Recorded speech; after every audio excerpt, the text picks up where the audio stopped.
Dear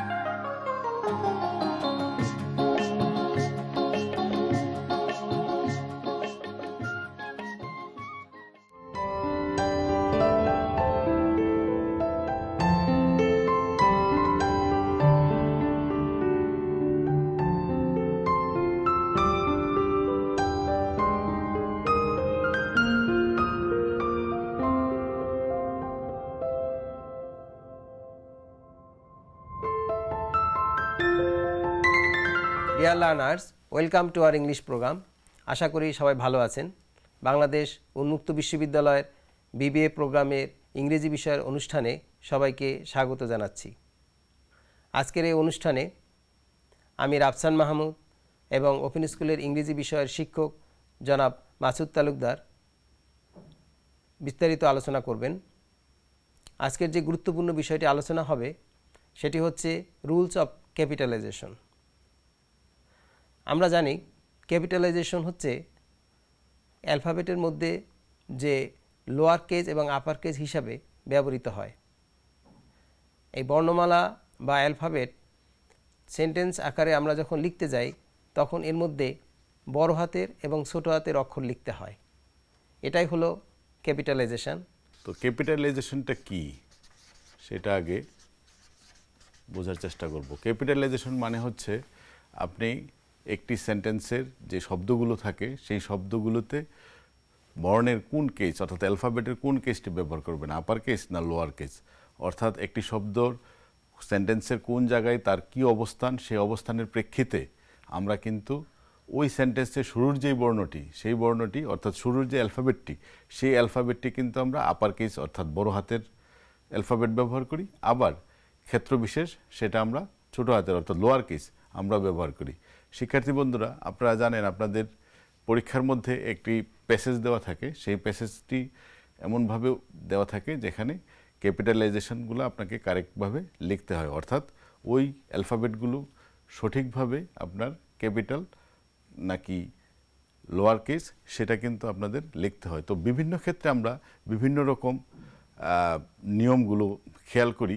আমরা শুরুতেই একটি সেন্টেন্স আমরা লিখি, যেমন আই ইট রাইস। দেখুন এই সেন্টেন্সটি কিন্তু আমরা তিনটি শব্দ ব্যবহার করলাম।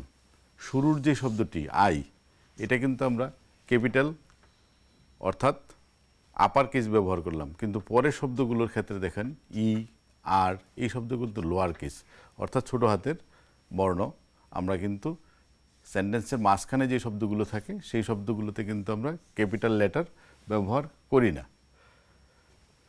এবার আপনাদেরকে আরও কিছু উদাহরণ দেখাই, যেরকম he goes to school,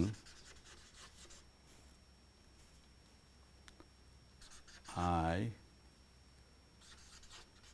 love reading. অর্থাৎ একটি প্যারাগ্রাফ বা প্যাসেজের ক্ষেত্রেও কিন্তু পরবর্তী সেন্টেন্স দ্বিতীয় সেন্টেন্সটি, এখানে কিন্তু আমরা একটি সেন্টেন্স উল্লেখ করেছিলাম, এখানে কিন্তু দ্বিতীয় সেন্টেন্স অর্থাৎ সেন্টেন্সটি প্রথম সেন্টেন্স কিংবা দ্বিতীয় সেন্টেন্স সেটি কোনো বিষয় না। যখনই কোনো নতুন সেন্টেন্স শুরু হবে সেই সেন্টেন্সের প্রথম শব্দের প্রথম বর্ণটি ক্যাপিটাল লেটার হবে। শিক্ষার্থী বন্ধুরা, এবার আসি আরেকটি নিয়মের ক্ষেত্রে, সেটি হচ্ছে প্রপার নাউন। প্রপার নাউন যদি ব্যবহার হয় সেন্টেন্সের শুরুতেই হোক অথবা সেই সেন্টেন্সের যে কোনো জায়গায় হোক, তাহলে কিন্তু আমাদের প্রপার নাউনের ওই শব্দটির প্রথম যে বর্ণটি অর্থাৎ অ্যালফাবেটটি সেই অ্যালফাবেটটি কিন্তু আমরা ক্যাপিটাল লেটার লিখতে হবে। যেরকম আমরা লিখি Dhaka is the capital city of Bangladesh. খেয়াল করুন এই সেন্টেন্সটির মধ্যে ঢাকা একটি প্রপার নাউন, বাংলাদেশও একটি প্রপার নাউন, অর্থাৎ যে কোনো কিছুর নাম সেটা সিটির নামই হোক, মানুষের নামই হোক বা বিভিন্ন প্লেস বা বিভিন্ন গ্রন্থের নাম, যেই নামটি হোক না কেন, অর্থাৎ প্রপার নাউন হলেই তার অবস্থান সেন্টেন্সের যে কোনো জায়গায় হোক না কেন সেই জায়গাতেই এই প্রপার নাউনের শুরুর অ্যালফাবেটটি অর্থাৎ ওই শব্দের শুরুর অ্যালফাবেটটি কিন্তু আমরা ক্যাপিটাল লেটার লিখতে হবে। শিক্ষার্থী বন্ধুরা, আমরা আরও দু একটি উদাহরণ দিই। যেরকম আমরা যদি লিখি Rahim and Karim are two brothers. খেয়াল করেন এখানে ব্যক্তির ক্ষেত্রেও কিন্তু আমরা অর্থাৎ প্রপার নাউন পেয়েছি। এই প্রপার নাউনের ক্ষেত্রে সেটা শুরুতেই হোক অথবা মাঝখানে শব্দটি হোক না কেন, আমরা কিন্তু ক্যাপিটাল লেটার ব্যবহার করেছি। এবার আসি যে কোনো ধরনের টাইটেল আমরা যখন কোনো নামের পূর্বে ব্যবহার করব, যদি সেই টাইটেলটি ওই নামের ঠিক আগে সেন্টেন্সে ব্যবহার করা হয়, তাহলে ওই টাইটেলের যে শব্দটি থাকবে সেই শব্দটির প্রথম অ্যালফাবেটটি আমরা কিন্তু অবশ্যই ক্যাপিটাল লেটার লিখতে হবে। উদাহরণ দিলে আপনারা বুঝতে পারবেন। যেরকম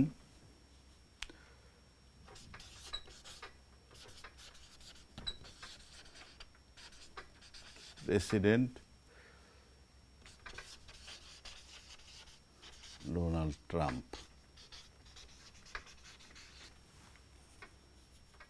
visits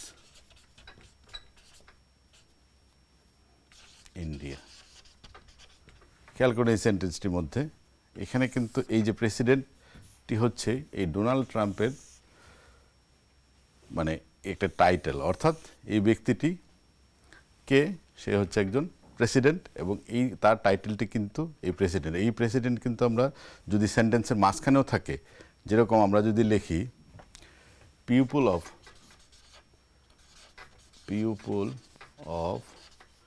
ইউএসএ, দি হবে এখানে, people of the USA love their president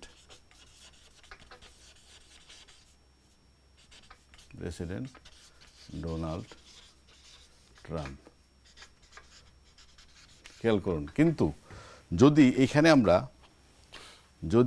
আমরা ডোনাল্ড ট্রাম্প নামটি না লিখি, যদি শুধুমাত্র এই সেন্টেন্সটি এই পর্যন্ত আমরা শেষ করে দিই, তাহলে কিন্তু এই প্রেসিডেন্ট এই বর্ণটি তখন আর ক্যাপিটাল লেটার হবে না, তখন কিন্তু আমরা স্মল অর্থাৎ লোয়ার কেসে আমাদেরকে লিখতে হবে। অর্থাৎ যখন নামের আগে তার ডেজিগনেশন অথবা টাইটেল থাকবে, তখন কিন্তু আমরা এখানে ক্যাপিটাল লেটার ব্যবহার করতে হবে। যেরকম আমরা একটা সেন্টেন্স লিখি,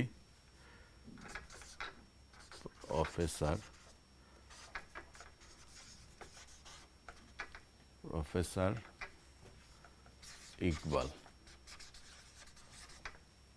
এই যে আমরা দুটি শব্দ পেলাম, যখন এখানে নামের পূর্বে আমরা প্রফেসরটি ব্যবহার করলাম, তখন কিন্তু পি কিন্তু ক্যাপিটাল লেটারে হবে। হ্যাঁ, আর যখন আপনি নাম ব্যবহার করবেন না, শুধু ডেজিগনেশন ব্যবহার করবেন, হ্যাঁ, যেমন সেন্টেন্সটা আমি লিখি, I meet the professor.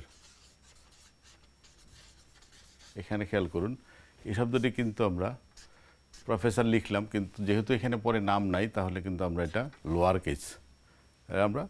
Lower case ব্যবহার করব। এবার আসি আমরা অন্য একটি নিয়মের ক্ষেত্রে। একটি সেন্টেন্সে আমরা যখন অ্যাব্রিভিয়েশন ব্যবহার করব, যে কোনো ধরনের অ্যাব্রিভিয়েশন বা অ্যাক্রোনিমের ক্ষেত্রে কিন্তু আমরা সেন্টেন্সের যেখানেই সেই অ্যাব্রিভিয়েশন ব্যবহার করা হোক না কেন, আমরা কিন্তু ক্যাপিটাল লেটারে লিখতে হবে। যেমন অ্যাব্রিভিয়েশনগুলো কি আসলে বুঝতে হবে। অ্যাব্রিভিয়েশনটা যেরকম খেয়াল করুন, এটি একটি degree, BBA, bachelor of business administration. এখানে আমরা যদি একটা সেন্টেন্স লিখি, হি ইজ এ বিবিএ, খেয়াল করুন সেন্টেন্সটি, এখানে কিন্তু আমরা এই যে বিবিএটি লোয়ার কেসে লিখতে পারবো না, এটা কিন্তু আপার কেসে লিখতে হবে। অর্থাৎ যে কোনো ধরনের অ্যাব্রিভিয়েশন আমরা কিন্তু কখনোই লোয়ার কেসে লিখতে পারবো না সেন্টেন্সে, সেটা যেখানেই হোক না কেন, শুরুতেই হোক অথবা শেষেই হোক। যখনই আমরা অ্যাব্রিভিয়েশন লিখব, তখন কিন্তু আমরা আপার কেসে লিখতে হবে। এবার আসি অন্য একটি নিয়মের ক্ষেত্রে। যদি সেন্টেন্সে আমরা কোটেশন মার্কস ব্যবহার করি, অর্থাৎ ডিরেক্ট স্পিচের ক্ষেত্রে আমরা অনেক সময় কোটেশন মার্কস ব্যবহার করি। অর্থাৎ ডিরেক্ট স্পিচ লিখলে আপনাকে কিন্তু কোটেশন মার্কস ব্যবহার করতে, এবং কোটেশন মার্কস ব্যবহার করলে কোটেশন মার্কসের ভিতরে যেই সেন্টেন্সের অংশটি ক্লজটি থাকে সেই সেন্টেন্সটির শুরুর যেই বর্ণটি বা অ্যালফাবেটটি সেটা কিন্তু আপনার ক্যাপিটাল লেটারে লিখতে হবে। যেরকম আমরা লিখি হি সেজ আই লাভ ইউ। এখানে খেয়াল করুন, এই যে আমরা এটা সেন্টেন্সের মাঝখানে কিন্তু যখনই কোটেশন মার্কস আমরা ব্যবহার করলাম তখনই কিন্তু এই ক্যাপিটাল লেটার ব্যবহার করতে হবে ওই সেন্টেন্সের ওই অংশের শুরুতে। অর্থাৎ এটি একটি সেন্টেন্স হলেও যেহেতু এটি একটি ডিরেক্ট স্পিচ, কোটেশন মার্কসের ভিতরে যেই আপনার অংশটা থাকবে, যে ক্লজটি থাকবে, সেই ক্লজের শুরুতে আমরা ক্যাপিটাল লেটার ব্যবহার করতে হবে। শিক্ষার্থী বন্ধুরা, এবার আসি আপনাদেরকে আরেকটি নিয়ম দেখব আমরা কিভাবে ক্যাপিটাল লেটার লিখতে হয়। যেরকম সেন্টেন্সটি যদি আমরা লিখি, কোনো সেন্টেন্সে মাঝখানেও যদি আমরা আই ব্যবহার করি এবং সেটা যদি আমি অর্থে হয় তাহলে কিন্তু আমাদেরকে ক্যাপিটাল লেটারে আই লিখতে হবে। যেরকম একটি সেন্টেন্স লিখি, it is I who want to visit Dhaka. দেখুন এই সেন্টেন্সটির মধ্যে, এই সেন্টেন্সের মাঝখানে কিন্তু আমরা আই ব্যবহার করলাম। এটা আই আমি অর্থে ব্যবহৃত হয়েছে, তাই আমরা কিন্তু এটা ক্যাপিটাল লেটারে লিখতে হবে। এটা যদি আমরা লোয়ার কেস ব্যবহার করি তাহলে কিন্তু এটি ভুল হবে। মাসের নামের অথবা দিনের নাম, মানে মান্থস অথবা ডেজ, যেখানে আপনারা উল্লেখ করুন না কেন সেন্টেন্সের, সেক্ষেত্রে কিন্তু আমরা ক্যাপিটাল লেটার দিয়ে লিখতে হবে। কিন্তু যদি সিজন, যেমন স্প্রিং, অটাম, তারপরে আপনার সামার, এই সিজনগুলোর ক্ষেত্রে কিন্তু আবার ক্যাপিটাল লেটার হবে না। কিন্তু দিন এবং মাস যখন উল্লেখ করবেন তখন কিন্তু অবশ্যই সেটা ক্যাপিটাল লেটার হবে। যেমন আমরা খেয়াল করি, Sunday is the first day of January,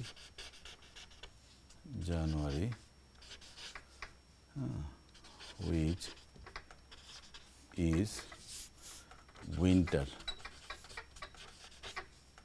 in Bangladesh.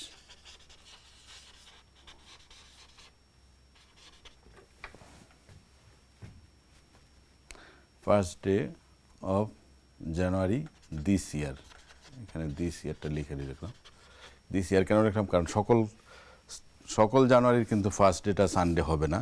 ধরেন এক নির্দিষ্ট বছর, এই বছরের সানডেটি হচ্ছে জানুয়ারির প্রথম দিন, এবং এটা বাংলাদেশে উইন্টার। খেয়াল করুন এই সেন্টেন্সটার মধ্যে এই সানডে লেখার ক্ষেত্রে আমরা, যদিও এটা সেন্টেন্সের শুরুতে, এটা যদি মাঝখানেও থাকতো তাহলেও কিন্তু আমরা এটা আপার কেস ব্যবহার করতাম, অর্থাৎ ক্যাপিটাল লেটার ব্যবহার করতাম। আবার এইখানে দেখুন মাঝখানে জানুয়ারি মাস, সেটা কিন্তু আমরা যেটা কিন্তু ক্যাপিটাল লেটার ব্যবহার করলাম। কিন্তু এই সেন্টেন্সেরই একটা সিজন আমরা উল্লেখ করলাম winter. Winter is a season, উইন্টারে কিন্তু আমরা লোয়ার কেস ব্যবহার করলাম। এখানে কিন্তু আবার ক্যাপিটাল লেটার হবে না। অর্থাৎ এই জিনিসটা আপনাদের খেয়াল রাখতে হবে, দিন এবং মাসের ক্ষেত্রে ক্যাপিটাল লেটার হবে, কিন্তু সিজনের ক্ষেত্রে হবে না। নদী বা অন্যান্য যেমন গ্রন্থ, পবিত্র গ্রন্থ আছে, সেগুলোর ক্ষেত্রেও কিন্তু আমরা ক্যাপিটাল লেটার ব্যবহার করব। যেরকম আমরা একটা সেন্টেন্স লিখি, I want to swim in the Padma or Surma আর হোয়াট এভার রিভার। খেয়াল করুন এই রিভারের নামের আগে কিন্তু আমরা কি ব্যবহার করলাম? আপার কেস বা ক্যাপিটাল লেটার ব্যবহার করব। হ্যাঁ, পরীক্ষার মধ্যে এই ধরনের অনেক সেন্টেন্স দেওয়া থাকবে যেখানে এটা লোয়ার কেস দেওয়া থাকবে, পি হয়তো বা ছোটো হাতে দেওয়া থাকবে, আপনাদের কিন্তু কারেক্ট করে লিখতে হবে। তাহলে আপনারা টাইটেল অফ এনি ওয়ার্ক, যেমন আমরা একটি উপন্যাসের নাম অথবা একটি কবিতার নাম, অথবা অনেক সময় একটি আর্টিকেল লেখার ক্ষেত্রে, বিশেষ করে অনেক সময় নিউজ পেপারে অনেক সময় দেখবেন আপনারা অনেক ক্ষেত্রে একটি আর্টিকেল লেখা আছে, সেই আর্টিকেলের যে টাইটেলটা আছে সেই টাইটেলের মধ্যে সবগুলো ওয়ার্ড, শুধু প্রিপোজিশন এবং আর্টিকেল এগুলা বাদে অন্যান্য ওয়ার্ডগুলো ক্যাপিটাল লেটারে লেখে। সেটি হচ্ছে ব্যতিক্রম। এটি একাডেমিক ক্ষেত্রে অথবা বিশেষ ক্ষেত্রে কিন্তু আমরা এরকম ব্যবহার করি, যেরকম লিভিং ইন ঢাকা সিটি। খেয়াল করুন, এটা ফুল স্টপ হবে না, এটা টাইটেল। এটি একটি title, living in Dhaka city সম্পর্কে লিখতে বলা হইলো বা লিখলো একটা, এখানে হয়তো বা একটা প্যারাগ্রাফ অথবা প্যাসেজ আপনি যখন লিখবেন, এখানে দেখুন এইটা আন্ডারলাইন করলো। আর এই যে সি, এটি নর্মালি কিন্তু আমরা ক্যাপিটাল লেটারে লেখার কথা না, কিন্তু যে কোনো ধরনের আর্টিকেল বা একাডেমিক ক্ষেত্রে এটা ব্যতিক্রম। আপনার টাইটেলটি আমরা কিন্তু মানে এখানে প্রিপোজিশন এবং আর্টিকেল বাদে অন্যান্য যে শব্দগুলো থাকে গুরুত্বপূর্ণ শব্দ, সেই শব্দগুলো সবগুলোই কিন্তু আমরা ক্যাপিটাল লেটার ব্যবহার করতে পারি, সেটা গুরুত্ব বোঝানোর জন্য। হ্যাঁ, যেমন আপনার উপন্যাস নামের ক্ষেত্রে একাধিক নাম যখন থাকে, অথবা নাটকের নাম অথবা অন্যান্য নাম, একাধিক শব্দ যখন থাকে, সেই শব্দগুলো কিন্তু প্রত্যেকটাই আপনার কি হবে, ক্যাপিটাল লেটার হবে। ঠিক একইভাবে শহর বা অন্যান্য নামের ক্ষেত্রেও যখন নামের দুটি অংশ বা তিনটি অংশ থাকবে, হ্যাঁ, তখন কিন্তু আমরা সেটি কিন্তু নামের অংশ হিসাবের কারণে আমরা কিন্তু ক্যাপিটাল লেটারে লিখতে হবে।